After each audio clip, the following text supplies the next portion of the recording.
नमस्कार, मैं राकेश परमार और आप देख रहे हैं महत्वपूर्ण मुद्दा। मित्रों, महत्वपूर्ण मुद्दे में आज सबसे महत्वपूर्ण विषय तो यह था कि मोदी जी ने जो 3 सिपाही नियुक्त किए थे, उन तीनों ने अपना काम शुरू कर दिया है। मध्य प्रदेश वाले डॉक्टर साहब ने तो ऑपरेशन चालू भी कर दिया है। आज उन्होंने पहला ऑपरेशन कुर्सी पर बैठते हुए किया। भाजपा कार्यकर्ताओं का हाथ काटने वाले आतंकी का घर गिरा दिया। मतलब योगी जी का मॉडल पाकिस्तान तक एडॉप्ट हो गया था। पाकिस्तान में भी बुलडोजर चला, आपने देखा होगा। हालांकि वो बड़ा दुखद था कि मंदिर पर चला, लेकिन योगी का मॉडल हिंदुस्तान भर में होने लगा है। कई राज्य के मुख्यमंत्रियों ने योगी मॉडल को अपनाया है और बुलडोजर से आतंकियों का मनोबल धराशायी किया है। Doctor Manoj Kumar Yadav PhD LLB का आज का यह काम यह बताता है कि मोदी जी ने यूं ही नहीं इन 3 लोगों को कार्यक्रम में लगाया था, कार्यभार थमाया था। नहीं, ये अलग मिट्टी के बने लोग हैं और ये सारे के सारे मोदी के सिपाही हैं और योगी के नक्शे कदम पर चल करके राष्ट्र निर्माण में अपना योगदान उसी तरह से देंगे जिस तरह से पहले मोदी जी ने दिया, अब योगी जी दे रहे हैं। अगले कड़ी में ये सारे हैं। मतलब भारत समग्र विकास, आतंक रहित भारत और गुंडा रहित प्रदेश के रूप में अब स्थापित होने वाला है। जिस तरह से नरेंद्र मोदी ने देवेंद्र फडणवीस को जब कार्यभार दिया था तो लोग कह रहे थे कि ये बच्चा है, मंत्री के ऑफिस में जाने के लिए सोच रहा था मुख्यमंत्री के रूप में क्या काम करेगा, लेकिन देवेंद्र फडणवीस मुख्यमंत्री के रूप में नरेंद्र मोदी के भावनाओं पर बिल्कुल खड़े साबित हुए। डॉक्टर मनोज कुमार यादव, साहू जी और भजन जी कैसी धुन बजाते हैं, किस तरह का भजन दिखाते बताते हैं, यह अब दिखने वाला है। महत्वपूर्ण मुद्दा आज यही होना चाहिए था। लेकिन मित्रों, आज मैं 2-3 चैनलों पर भी था और समाचारों पर भी सुना, संसद पर हुए हमले, मैं उसको हमला ही कहूँगा, कि जिस तरह से नैरेटिव सेट करने का प्रयास किया जा रहा है, जिस तरह की छवि बनाई जा रही है, उससे 2-3 बातें स्पष्ट होती हुई प्रतीत हो रही है। मित्रों, सबसे पहला बात कि जो लोग संसद के कार्रवाई के बीच में बालकनी से संसद के बीच भवन में कूदे, वो पहली बार संसद में गए थे। इसके पहले संसद में जाने का रिकॉर्ड उनके पास नहीं है, संसद के पास भी नहीं है। दूसरा यह कि चारों लोग जिनकी इन्वॉल्वमेंट इस कार्रवाई में रही है, उसमें एक वो लड़की जो एमए की है, नेट पास की है, सीईटी पास की है, गेट पास की है, उसके घर में थोड़ा बहुत ठीक ठाक था, मतलब उसके कमरे में एसी लगा था, लेकिन फिर भी साधारण परिवार था। बाकी के जो लोग हैं, बच्चे हैं, आतंकी हैं, दिग्भ्रमित हैं, बदमाश हैं, कुबुद्धि वाले लोग हैं, गुंडा प्रवृत्ति के लोग हैं, ये जो है वो आप लगा लीजिएगा। मैं तो उन अपराधियों की बात कर रहा हूं। उनकी माली स्थिति बहुत कमजोर है। लखनऊ का जो लड़का ऑटो रिक्शा चला करके अपने बीमार माँ का इलाज करवा रहा था, उसके पास इतनी रुपया नहीं थी कि वो लखनऊ से दिल्ली अपने पैसे से आ सके। 2-2 रुपया की सवारी उठाने वाला आदमी लखनऊ का 500-600 रुपया कहाँ से खर्चा कर पाया होगा, यह जांच जरूर होनी चाहिए। वो इसलिए मैं कह रहा हूं, अभी तो ये जांच एजेंसी बताएगी कि इन लड़कों का मंशा क्या था, क्या उद्देश्य था, किसने भेजा था, वो सब जांच में आएगा। 2-3 चीज जो इसके पहले हो चुका वो आपको बता रहा हूं। आप सबने देखा होगा कि आतंक का पर्याय बन चुका अतीक अहमद, जिसका गुंडा का साम्राज्य देश विदेश में फैला हुआ है और वो कई देश विरोधी गतिविधियों में शामिल था, और यह दुखद भी था कि वो संसद में था। उसको भरी सुरक्षा के बीच 2 लड़कों ने ठोक दिया, वो जहन्नुम को रशीद हुआ। जो 2 लड़कों ने मारा था वो उनका कोई आपराधिक पृष्ठभूमि नहीं थी, ना ही वो छटे हुए बदमाश थे, ना ही वो इसके पहले फायरिंग करने जैसी कोई वारदात में भाग लिए थे। लेकिन उन लोगों की ट्रेनिंग शारीरिक, मानसिक कितनी सुदृढ़ और मजबूत हुई होगी कि भारी सुरक्षा के बीच भेजे में जाकर के गोली मार देने का कारनामा उन्होंने कर दिया। पहला घटना, और वो भी सुपर से ऊपर। यह मैं इसलिए कह रहा हूं, यहां आपके ध्यान को इसलिए ला रहा हूं कि आप यह मत जानिए कि ये लड़के निर्दोष हैं, इनका कोई आपराधिक पृष्ठभूमि नहीं है, क्योंकि सारे पड़ोसियों का इंटरव्यू हर चैनल पर आ रहा है। चैनल वालों के पास तो कोई काम है नहीं, उनके पास तो उनके भाग्य से एक बढ़िया मैटन मिल गया जिससे टीआरपी बढ़ रही है, एक ही जगह बैठ करके कर ले रहे हैं। उन लोग कह रहे कि सारे पड़ोसी करे कि नहीं कमलेश, ना ना ना, ऐसा नहीं हो सकता, बड़ा शरीफ बच्चा था। ठीक बात कर रहे, बच्चा शरीफ ही होगा, लेकिन शरीफ बच्चा संसद भवन में बालकनी से गलियारे में कूद रहा है, अब वो शरीफ रहा कहां?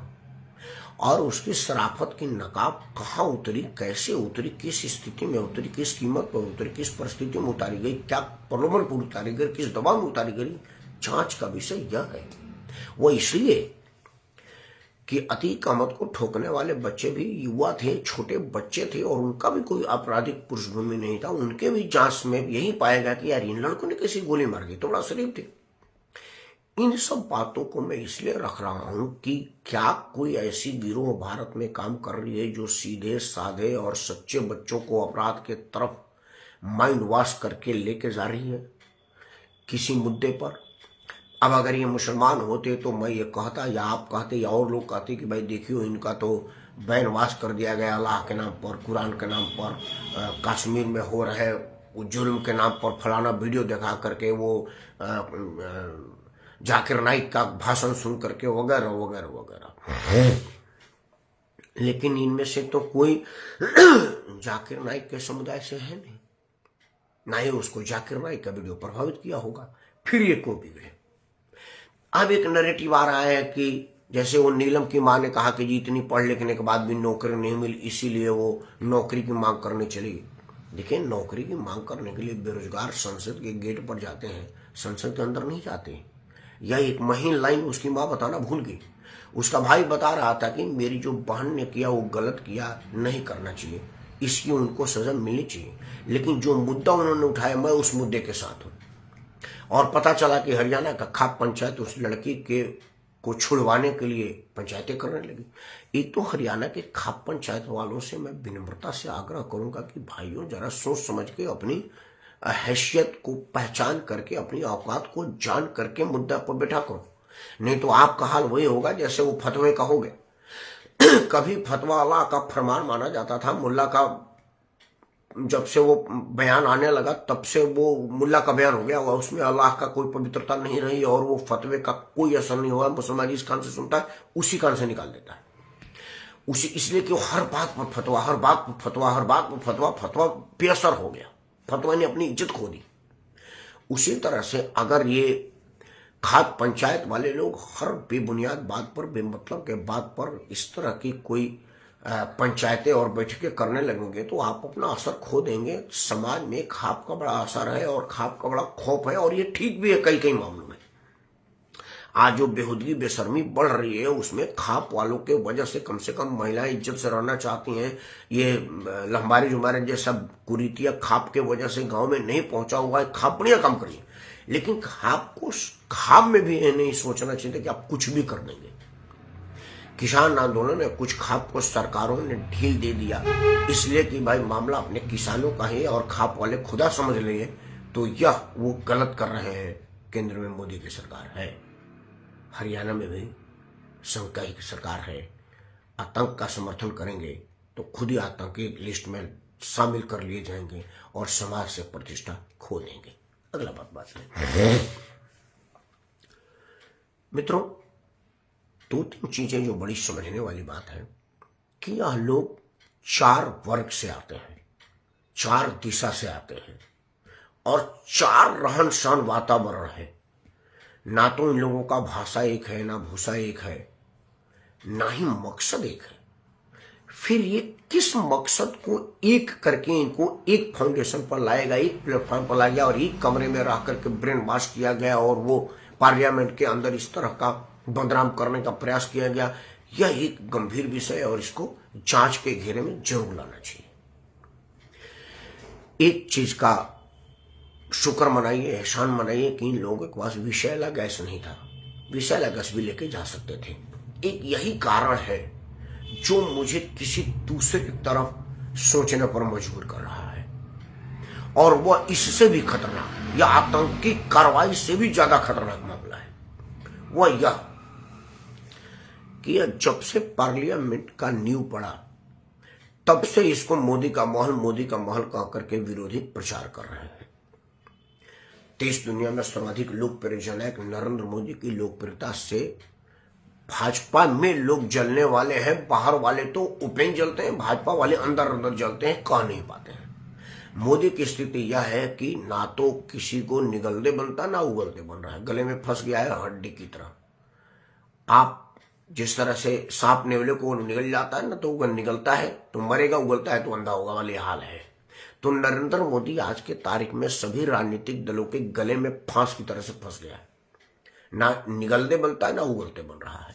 यह बात भाजपा के अंदर वाले लोगों पर भी लागू है और भाजपा के बाहर वालों पर भी लागू है।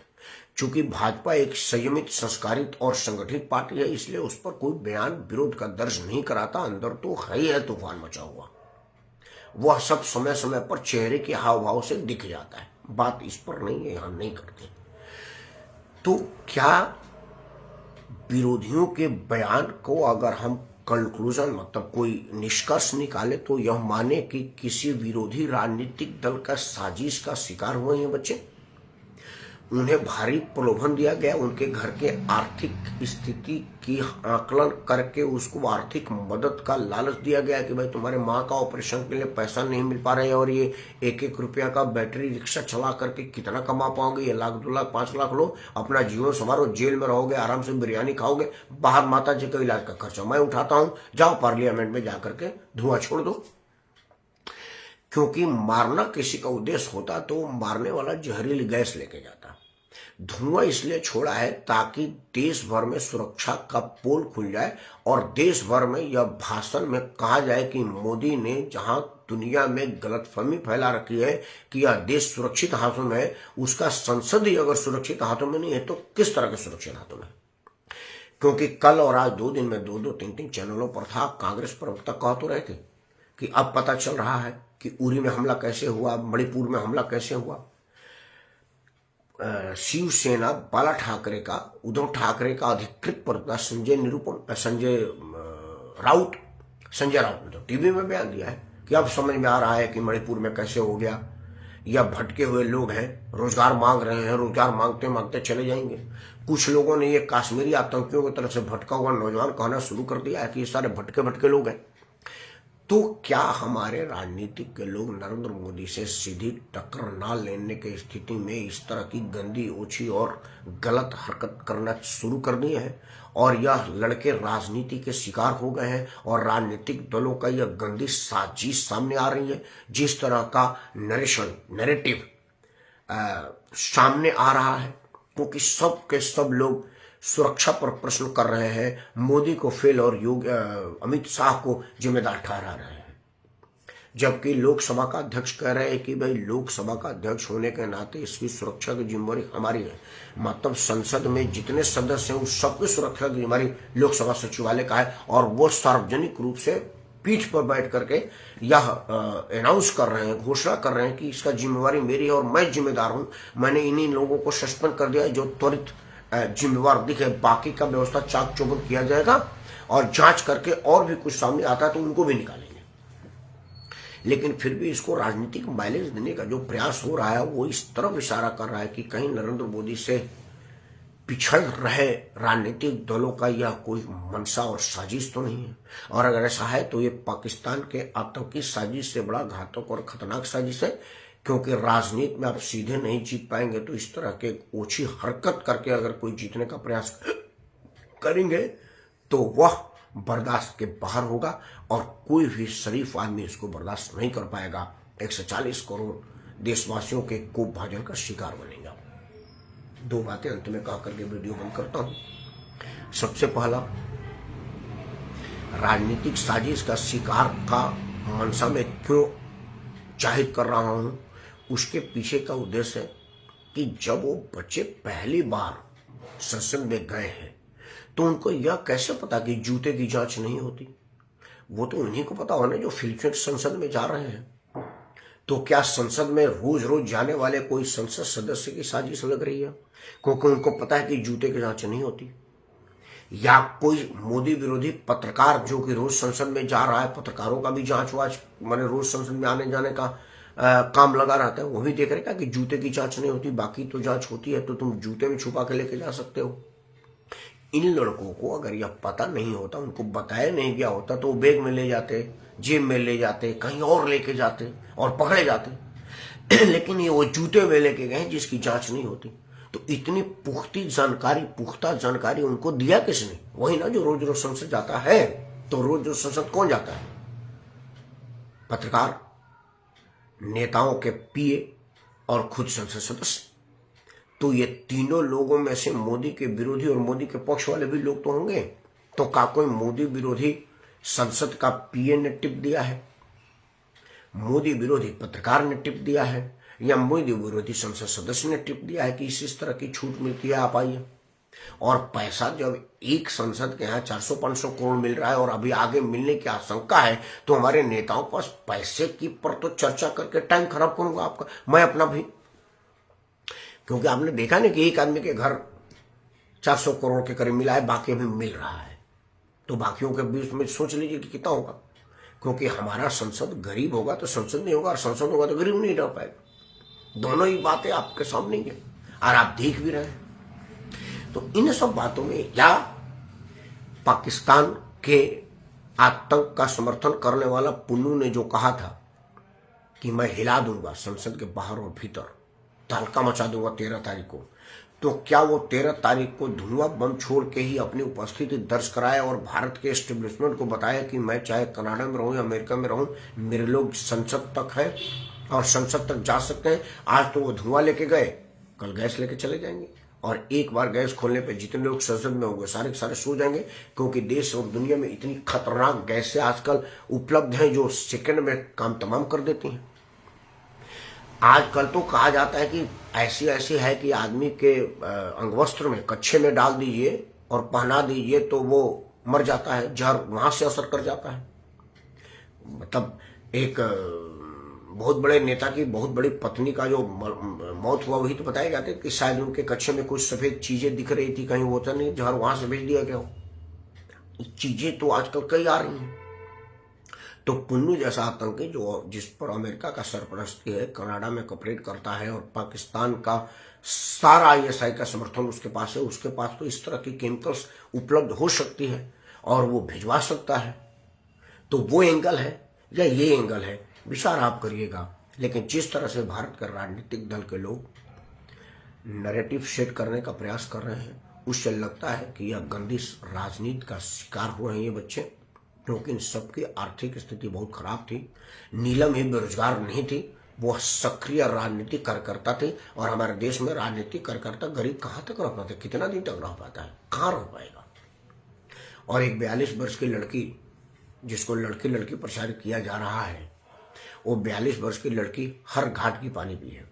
वो लोकदल के मंच पर दिखी है, वो कम्युनिस्ट के मंच पर दिखी है, वो कांग्रेस के मंच पर दिखी है, वो किसान आंदोलन के मंच पर दिखी है। तो हर घाट का पानी पीने वाली इतनी अनुभवी महिला, जिसको लोग लड़की कह रहे हैं, उसने यह सब जानबूझ करके साजिशतन किया है या किसी राजनीति की शिकार हुई है, विचार तो इस पर भी होगा। कहीं वो अगला मायावती बनने की चेष्टा तो नहीं कर रही है कि संसद के बाहर मैं धुआं दिखा दूंगी तो ये प्रदर्शनकारी के रूप में प्रचारित होगा। क्योंकि उसका भाई कह ही रहा है कि उसको एक स्टूडेंट के रूप में ट्रीट किया जाए। वो एक 42 वर्ष की स्टूडेंट है, मतलब जेएनयू ब्रांड है। जेएनयू में 50-50 साल तक स्टूडेंटें रहते हैं और वो सारे देश विरोधी गतिविधि करते रहते हैं और देश के राजनीतिक दल उसका समर्थन करते रहते हैं।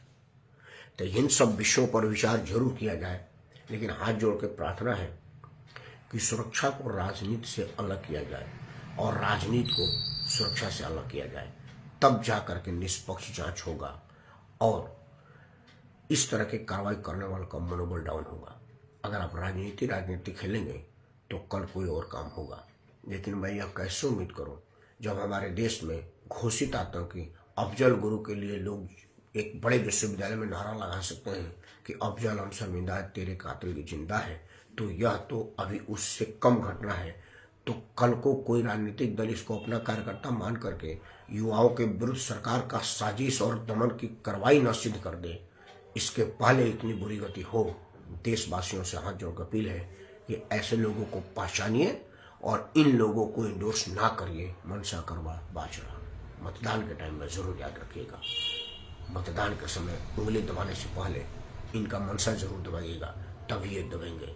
तब तक आपको सादर प्रणाम। जय हिंद, वंदे मातरम।